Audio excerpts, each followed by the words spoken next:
শক্তি, সামর্থ্য, প্রাবল্য এসব কোথা থেকে আসে?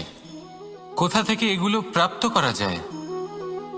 সেই লক্ষ্য দ্বারা যা আমরা প্রাপ্ত করতে পারি, নাকি সেই সংঘর্ষ দ্বারা যা আমরা জয় করতে পারি? না, এখান থেকে শক্তি লাভ করা সম্ভব নয়।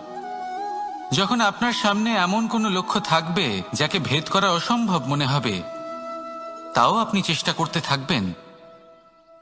আপনার সামনে এমন এক সংঘর্ষ থাকবে যা জয় করা সম্ভবই নয়, তাও আপনি চেষ্টা করতে থাকবেন। তখন আপনার শক্তি বৃদ্ধি পায়। অসম্ভবকে সম্ভব করে দেখালে শক্তির বৃদ্ধি হয়। দেখুন, যা সম্ভব তা তো যে কেউ করতে পারে। যা অসম্ভব কিন্তু আপনি চাইছেন, তা পূর্ণ করুন। সেই লক্ষ্য প্রাপ্ত করুন। সেই সংঘর্ষের ওপর জয়লাভ করুন। প্রয়াস তো করে দেখুন। এই চেষ্টার দ্বারা এই শক্তির বৃদ্ধি হয়। আর যখন সেই শক্তি উচ্চ স্তরে পৌঁছে যাবে, তখন আপনি অসম্ভবকে সম্ভব করে দেখাবেন। তাই জীবনে চেষ্টা করতে থাকুন আর আমার সাথে ভালোবেসে বলুন, রাধা রাধা। জীবন, এই জীবন আসলে কি? এ হলো জন্ম থেকে মৃত্যু পর্যন্ত এই সময়। কিছু মানুষ এটা বলে থাকেন যে এই যে নিঃশ্বাস নিচ্ছে, এই হলো জীবন। আর প্রত্যেক ব্যক্তি, প্রত্যেক প্রাণী, তাদের নিঃশ্বাস নির্ধারিত থাকে, নির্দিষ্ট হয়ে থাকে। তাকে সেই নির্ধারিত নিঃশ্বাস নিতেই হয়। তারপর তিনি মৃত্যু লাভ করেন।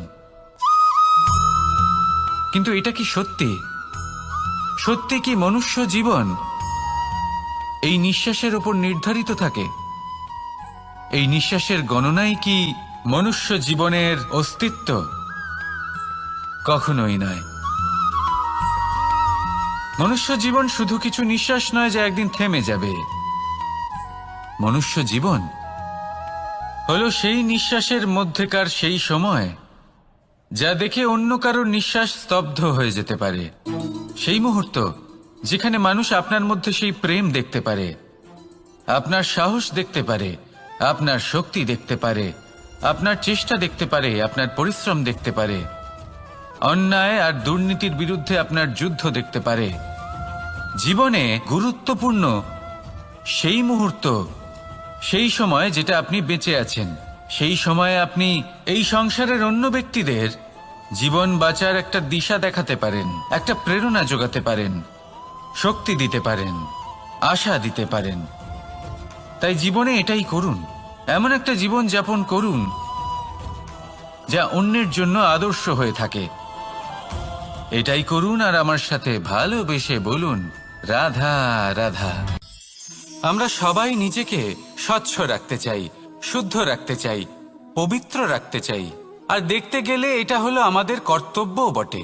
এবার এটার জন্য আমরা কি না করি। যখনই আমরা সকালে উঠি, তখন উঠেই আমরা দাঁত মাজি। দিনে যখনই আমরা সময় পাই, কিছু সুগন্ধি খাদ্য খাবার চেষ্টা করি, যাতে আমাদের মুখ থেকে দুর্গন্ধ না আসে, বরং সুগন্ধ আসে। এই পা দুটো আমরা শুদ্ধ রাখার জন্য, পবিত্র রাখার জন্য যখনই আমরা বাড়ির বাইরে যাই, পাদুকা পায়ে দিয়ে যাই। আর যখন ফিরে আসি, আমরা জল দিয়ে পা ধুয়ে নিই। মনে রাখবেন, সেই ব্যক্তির মুখ হলো সব থেকে বেশি পবিত্র যে মুখ দিয়ে ঈশ্বরের নাম নেওয়া হয়, যার বাণী হলো অত্যন্ত শুভ, যা মানুষের পথ প্রদর্শন করে, যা মানুষকে শান্তি দেয়। যদি এই হৃদয়কে আপনি পবিত্র করতে চান, তাহলে মানবতাকে বুঝতে হবে, মানুষের দুঃখগুলিকে বুঝতে হবে, তবেই এই হৃদয় পবিত্র হবে। এই পা দুটো যদি আপনি পবিত্র করতে চান, তাহলে কোনো তীর্থস্থানে যান। ওখানে হয়তো আপনি জানেনও না যে কতজন সৎপুরুষ, কতজন মহাপুরুষ এসেছেন। তাদের চরণের ধুলো সেখানে পড়েছে, যা আপনার চরণ শুদ্ধ করে তুলতে পারে। যদি এই হাতগুলি আপনি পবিত্র করতে চান, তাহলে এই হাত দিয়ে শুভ কর্ম করুন, দান করতে শিখুন। আর যদি এই আত্মা আপনি পবিত্র করতে চান, একটাই বিকল্প আছে, প্রেম, শুদ্ধ নিঃস্বার্থ প্রেম। এই প্রেম বিতরণ করতে থাকুন। আপনি শুদ্ধ থাকবেন, পবিত্র থাকবেন। আসুন আমার সাথে ভালোবেসে বলুন, রাধা রাধা। কখনো এটা ভেবে দেখেছেন কোনো বিশেষ স্থানে বা বিশেষ পরিস্থিতিতে সবথেকে বেশি গুরুত্বপূর্ণ কি হতে পারে? যদি শরীরের কথা বলি তাহলে সবথেকে বেশি গুরুত্বপূর্ণ হলো মস্তিষ্ক আর মন। যদি ব্যবসার কথা বলি তাহলে সবথেকে গুরুত্বপূর্ণ হলো ধন। রাজ্যের বিষয়ে কথা বললে সবথেকে গুরুত্বপূর্ণ হলো রাজা। আর সমাজের কথা যদি বলি তাহলে সবথেকে গুরুত্বপূর্ণ হলো আমাদের গুরু। এবার এই সব গুরুত্বপূর্ণ কারণ এদের হাতেই সব থাকে। দেখুন, হয় এরা আমাদের উত্থানের পথে নিয়ে যেতে পারে অথবা আমাদের পতনের দিকে নিয়ে যেতে পারে। এবার যদি কোনো অসামান্য রাজা হন যিনি কিনা সত্যবাদী, যিনি একজন ভালো রাজা, তাহলে তিনি সেই দেশকে, সেই রাজ্যকে বিকাশের পথে নিয়ে যাবেন, আর নয়তো অন্ধকারের পথে নিয়ে যাবেন। যদি এবার গুরুর কথা বলা হয় তাহলে জেনে রাখুন, গুরু যদি শ্রেষ্ঠ হন তাহলে সংস্কৃতির সর্বশ্রেষ্ঠ স্তরে উনি এই সমাজকে নিয়ে যাবেন। যদি গুরু পাখণ্ডী হন, লোভী হন, লালসাগ্রস্ত হন, তাহলে এই সমাজেও এই পাখণ্ডতা, এই লোভ, এই লালসাই প্রকাশিত হবে। ঠিক এইভাবেই জীবনে, মানুষের জীবনে প্রেমেরও এক গুরুত্বপূর্ণ স্থান রয়েছে। যদি মানুষের মনে প্রেম থাকে তাহলে ধরে নিন সে জীবিত রয়েছে, আর যদি না থাকে তাহলে সে মৃতই প্রায়। যদি রাধা কৃষ্ণের বিষয়ে কথা বলি, বলবো কৃষ্ণের জীবনে যদি রাধা থাকে তাহলেই কৃষ্ণ হলো কৃষ্ণ, আর যদি রাধা না থাকে তাহলে কৃষ্ণ হলো যে কোনো পশুরই সমান। আসলে পশু থেকে মানুষ হওয়ার এই যে যাত্রা, এর আধার হলো প্রেম। এই প্রেমকে মনে জাগ্রত করে রাখুন আর আমার সাথে ভালোবেসে বলুন, রাধা রাধা। প্রেম, এই প্রেম আসলে কি? বেশিরভাগ মানুষই বুঝতে পারেন না, কিন্তু এটাতে তাদের কোনো দোষ নেই, কারণ তাদের কাছে প্রয়োজনীয় জ্ঞানই নেই।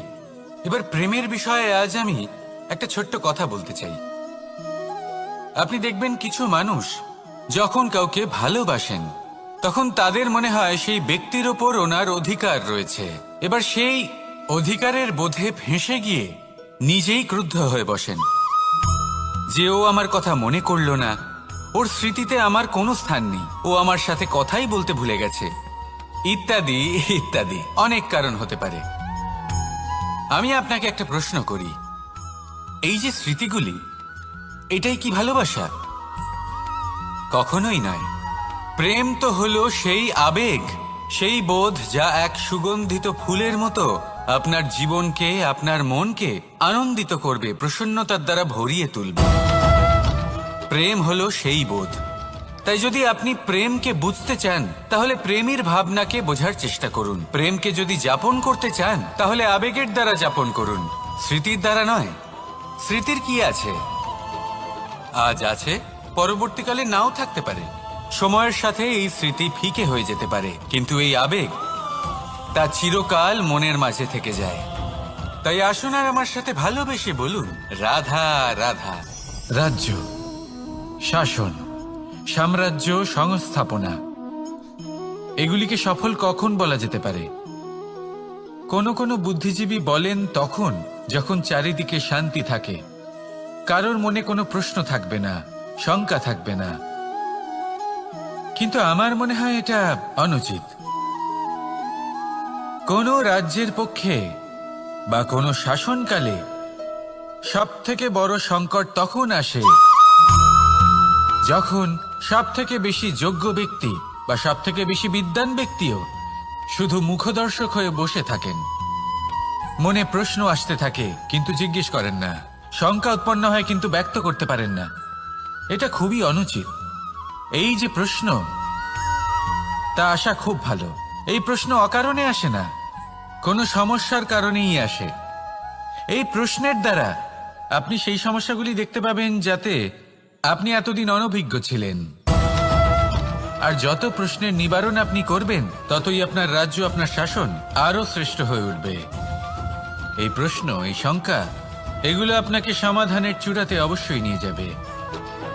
সেই জন্য না প্রশ্ন করা অনুচিত, আর না শঙ্কা ব্যক্ত করা অনুচিত, আর না তিনি মূর্খ যিনি প্রশ্ন করেন, শঙ্কা ব্যক্ত করেন। তাই এনাদের কখনো দূরে করে দেবেন না। এনাদের নিজস্ব মতামত রাখতে দিন।